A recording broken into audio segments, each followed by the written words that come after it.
Today we're doing a little video on metal electromechanical back doors, or if you got games that are missing them, here's a pair of Williams single player EMs that don't have doors. Now I'm sure there's some people that are fine without having original metal doors. These are ones off various games that we have here in the shop for repair. I really like the metal style. Some people use wood. They'll stick a piece of Luan on the back of their game. Personally, I don't really find that very appealing from a lot of point of views. So what we want to do is make a new metal back door. And how can you do that easily without costing a lot of money or energy? What we have here is what's known as a brake. This is a $65 Harbor Frieght brake that I have slightly modified. Originally it just came with this bar and they wanted you to hold it down with C-clamps, which I guess is okay, but it didn't work for me. So I got a big honking piece of angle iron, welded it onto this main brake bar, welded 1/2-inch bolts through here with some springs, which allows me to slide the metal in, tighten up these 2 coupling nuts at the end, and it just makes the whole thing a lot easier. And then you can bend up the edges, because ultimately what you want to end up with is a pan. For example, here's a miniature back door. This is, I don't know, this is something else we just had in the shop. You see how the edges are come up right angles on all 4 sides. So realistically, to do this, you need what's called a finger brake. Finger brakes are a lot more expensive. What they do is they have little removable fingers here, and I'll show you why you need that. Instead, we've just modified our brake with cutouts here to basically simulate what a finger brake would do. So now you got your brake. You went to Harbor Frieght and bought it for $65, and there's tons of videos on how to do this modification too on YouTube. You need some metal. I'm using 22 gauge. That's probably a little on the thin side. I think 20 gauge is the best metal, but at the metal shop I went to, they had a lot of this stuff and it was fairly inexpensive. This sheet was $5.50. I got it at Alro in Ann Arbor, but there's Alros probably everywhere. This is what's called a drop. It was probably miscut, because you can see where I've drawn out my pencil lines, and this edge here on the metal isn't quite square. Perhaps that's why this was only $5.50. Now, why 22 gauge? Because that's what they had. I would prefer 20 gauge. 20 gauge would be plenty thick enough, but easy enough to work with. So 20 gauge is optimal. 22 will work. Do not use greater than 22 gauge. Like if you go to a tin banger, guy that does air conditioning vents and heating vents, he's going to want to use 26 gauge or even 30 gauge. That stuff's way too thin. It will not work, and it'll just be cheesy and defeat the whole purpose of doing this. So here's a back door that I'm trying to emulate. We've measured it, and it's 25 1/4 by 21 5/8. And then these little edges here are basically 1/2 inch. So the main dimension of metal that you need is going to be 1 inch on top of these. So with those measurements, I've come over here and I've drawn out the lines that I want on this sheet steel. By the way, I'm just using standard sheet steels. You know, it's not galvanized, it's not plated. It's just the El Cheapo stuff, which is pretty much what they used on back doors anyways. So now you're going to have to cut this metal. I do not have a shear. If you had a shear, that would be optimal. But we don't have one, so we're going to cheat. So this is the line that I want to cut. So what I do is I get it on my brake. I get it set up on my line. I tighten my 2 coupling nuts to move this down and lock it in position.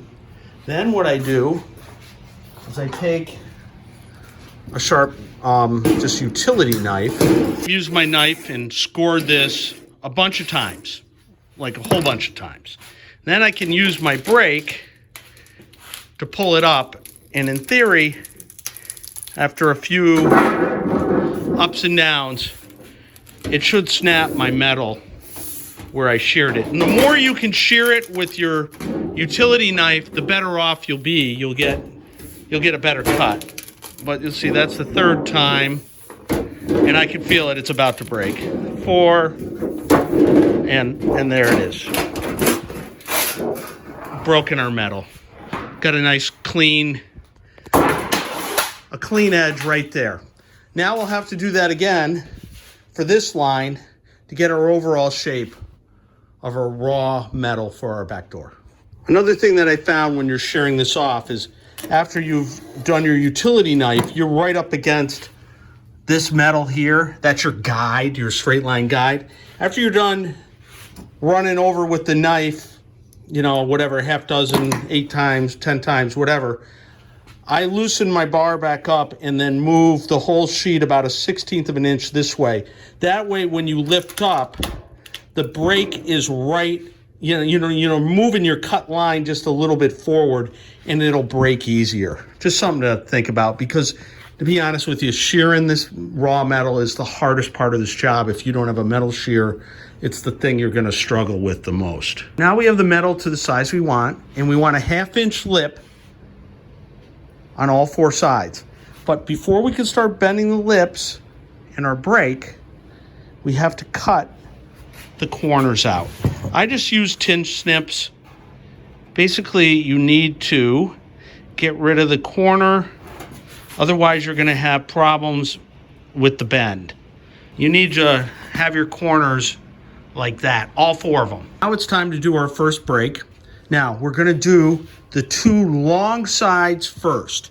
So I've inserted the metal from the back of the break. I have my line right here that I drew, my 1/2 inch line. Now you want it to be this way, just a smidget, because when you bend up, the radius will encompass some of the metal. So you want the line just a little bit forward. Okay, so one problem is you see right where we've cut our little corner here, you can't have it too far. I want to still be able to see. Here I can't see any air. So I've got to loosen this one up just a little bit and probably swing him back just a smidget so that I can see just a little air there. That's a little too much. Yeah, like right about there. Okay, double check that, and then we just go like this. And we have our first bend. Okay? Our first bend in the metal is right there. And now we can take this out.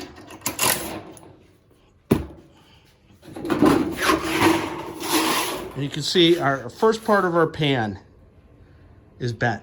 Now I'm going to do this side. I'll do that, and then I'll come back because these 2 edges are going to be a little tricky. So here's the brake bar out, and I'm doing a back door that isn't going to work with that slot. This is for a 4-player. And I have the first 2 edges bent. But the short side edges, I got to make a new cut. So I put one of my edges right against the bar there, slips in, and then I come down here, and you see where I've marked it with the Sharpie there? See that? I've marked it with the Sharpie. I've got to now take my Mataba, which is that thing, and cut a slot right there so that I can bend the other 2 edges of this back door.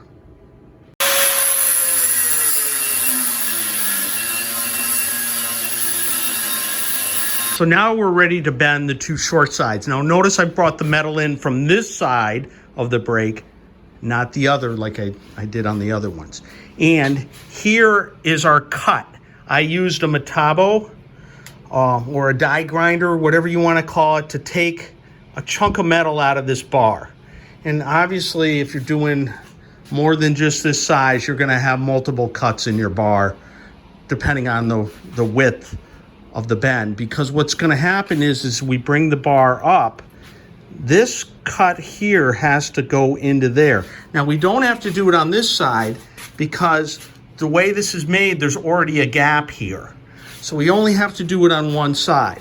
Now with that, we can bring this thing up and make our bend, and it'll go, this bend here will go right in our slot. You see that? It goes right in our slot that we cut with the mataba. Or one hand, I mean. Now we have our second pan cut. And all we have to do is the last one. So now we have our pan completely cut and bent on all four sides. Let's test it in our test game, which is a Williams Doodlebug. That's what we're going to use for our test. And it slides down into the channel in the bottom. And look at that. It fits nice. I mean, if you look at the original doors, there is always a little bit left to right and up and down. I would say that's pretty much right where you want it. I mean, that is dead nuts perfect. I don't think I could have been it any better. Okay? But there's still two more things left to do in this process. One is the keyhole, and the second is called the cross break. Let's do the keyhole. So to do that, I use a step drill. The hole has to ultimately be 3/4 of an inch. So I can just go, I can mark it dead center this way, and then on Williams games, it's 1.5 inches down from the top edge to there. So I can use my step drill and go through to get my 3/4 inch hole for my lock.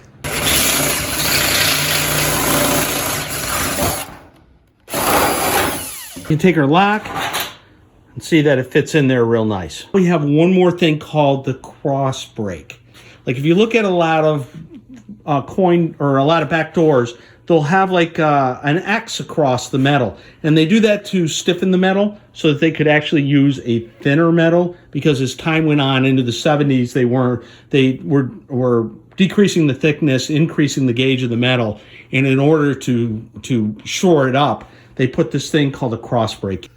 So to get the X, I take a 36-inch ruler and I put it in the cuts on the corners so that it stays nice. I mean, this one's aluminum. It'd be better if you had a steel one. And since this one's aluminum, I'm going to take just a pinball lockdown bar and put it behind it.